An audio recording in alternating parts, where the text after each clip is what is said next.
Orokan ng gulay.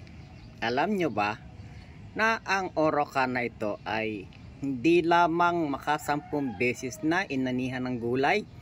Anong gulay ito? Tignan ninyo. Yan, itataas ko na ang ating cellphone camera. Ito ba ay sa tingin nyo pwede na nating gulayin? Yan po, o yan. Yang mga puno ba ng gabi na yan, itaas ko nga dun sa taas. Ayan. Oh, ayan ang mga dahon. Pwede na ba tayo maggulay? Ano kaya ang masarap isahog dito? Daing, labahita, sugpo. Sugpo sa paglaki lang po ah. Wala tayong pambili ng sugpo, mahalang sugpo. Alimango, naku, sosyal. Sosyal po pagka alimango sinahog natin dito. Alimasag, pwede. Pero pag alimango, napakamahal na nun.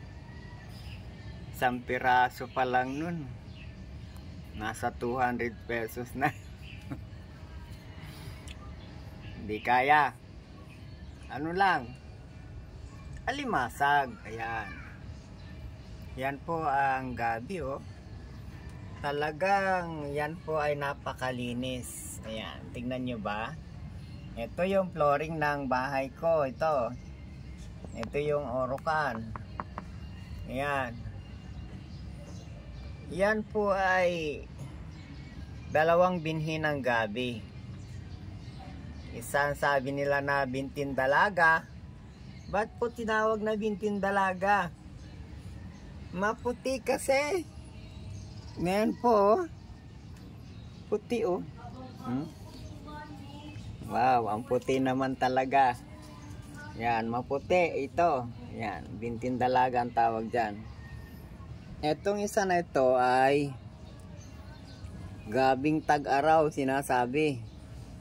Itong gabing tag-araw na ito, kahit tag-araw po yan ay nabubuhay.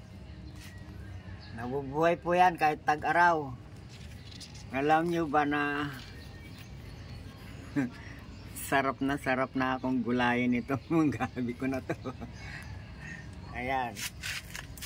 Yep, badasog-dasog lang po ako kasi ang sakit ng tuhod ko. Sakit pa po ng tuhod ko. Ayan o, mayroong napakalaki dito. Ayan o. Ayan, yung gabing tag-araw. Ang laki po ng puno. Ayan. Ayan o, tignan niyo. Laki no. Orokan din po yan nakatanim. Ayan. Ito pong mga gabi ko na ito. Ang puhunan lang dito ay bilig. Hindi yan pinapatabaan. Kahit pinaglabahan, ay pwede po. Kahit pinaglabahan ay nabubuhay sila, oh. Oh, yung ang dami namang pinagbanlawan, 'di ba? Siguro wag naman yung pinakaunang laba. Sa kanila naman po sapat isang galon nga lang po, sapat na eh. Pwede lalo na po pag marami. Yan ha. Tingnan niyo po, oh. Daming daming natutuyong sanga. Puntahan natin yun hanggang doon. Hanggang doon po yan, hanggang doon. Ayun oh, ayun. Mayroon pa doon sa lugar doon. Yan. Ayan oh, talbos po oh. Sarap niyan. Bagong talbos.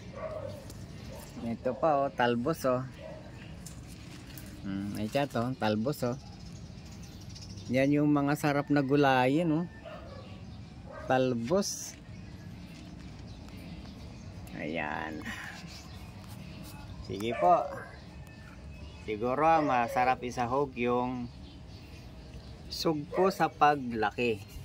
Ibig sabihin nun ay maliit kaya sugpo sa paglaki. Naku, bye-bye mga kaimas. Wala akong content. Ito na lang i-content ko. o gabi sa Orocan. Ayan o. Yan, gabi sa Orocan. Ayan, gabi sa Orocan. Ngayon